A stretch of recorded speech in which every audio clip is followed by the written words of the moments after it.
ReVarume vangani? 1. Obe. Muroere maoko.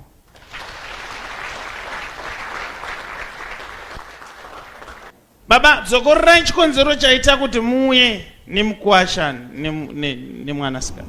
Hi guys, and welcome to my channel. If you are new here, please do subscribe and hit the notification bell. Kunaka subscribe kudara ndinoti muri chidadiso changu. So guys, nhasi nenhauyo tinayo muzuva nhasi ndeye Mukadzi uyo ane Barika ReVarume aprofita kuchechi ya Freddy. Aprofita kuchechi ya Freddy anyadziswa pazere vanhu ende tanzwa kumunyarira. So guys, kana kangorike kutanga kusvika paneno channel chingobaya subscribe or turn on notification bell. Thank you zonere video racho. Thank you. Une madzimai mangani? Umwechete prophet. Une varume vangani? 1. Obe. Muroere maoko.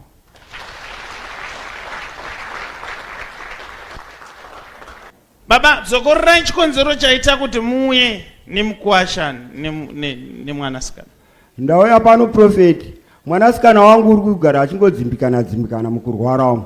Saka mukwasha anobva andifonera kana na 12 midnight usiku kuti baba kuno kwaita urwere. Obva adini origakana kuenda kubasa. Ndiye akuchisukira kubikira vana zvese kuita. Saka zvani kandibata kuti ega ndifameni mbonzwa chiri kudzimba womwana wangu kuti chii kuti mukwasha wangu arerukirwe arege kuita dambudziko nguva nenguva raari kuwana iroro.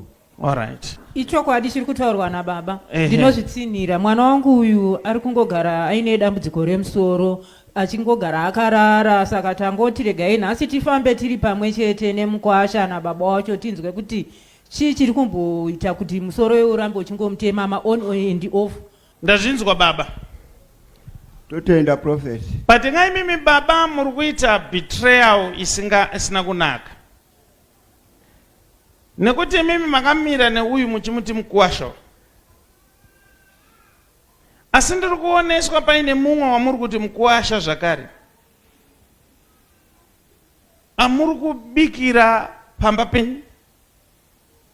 Amuri kupa pekurara pamba penyu.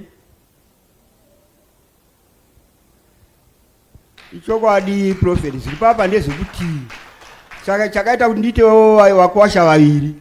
Munhu wenyama kuda mwana wangu akamvawo nomumwe munhu waimudawo aimbogadzira zvimotikari. Tagara ipapa. Ndo pandakadini. Uri kuzviziva here kuti pane mumwe? Kwete prophet. Handisina mbozvinzwa. Kutotanga kuzvinzwa. Do you remember rimwe zuva pawakambosvika kumba kwana tezvara vako? Ndobva wanoona mumwe murume wakaintroduce vachinzi anoita zvemota nekutengesa mota. Uchinzi muzukuru. Hongu, asipani kanguva. Ndo bamneni wako iwa. Nai mama.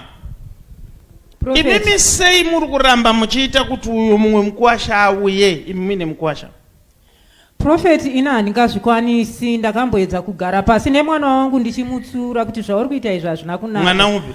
Iye musikana wangu. Mwana wangu ari kuramba achiita naro. Saka zvinhu zviri kutondinetsawo prophet. Vana vemazuva ano ukaramba wongoti teki naye kutaura naye anopedzisira kukutaurira mashoko anorwadza.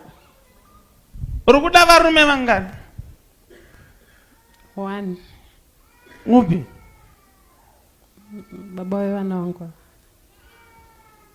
Ko uyo? Iye asi kubvuma kurambika. Ha? Ari kuramba.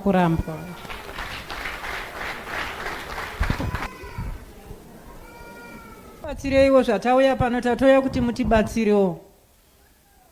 Uyu muri kutambirirei uyu pamba?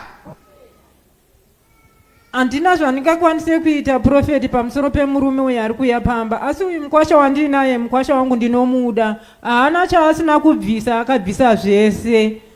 Tibatsireiwo prophet, imba yemwana wangu idzokedzane. Kana muchida kuti imba yemwana isaparare, musatambire mukwasha pamba. Nekuti ndimi muri kupa mukwasha uyu nemwana wenyu pekurara.